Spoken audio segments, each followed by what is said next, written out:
මම හිතන්නේ මේ බයිසිකලේ අපේ කොල්ලෝ දැක්ක ගමන් අඳුරනවා. මොකද හේතුව පහුගිය දවසේ තරුණයෝ දෙන්නේ පුදුම වේගෙන් ගිහින් කන්ටේනරයක් යටින් ගියා. මතකද? තමුගේ ශරීරයේ කෑලි අමුදාහම තමයි උදා. ගෙදරට පෙට්ටිය.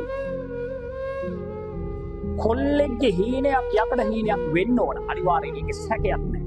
හැබැයි පුතා වග බලා ගන්න ඕන.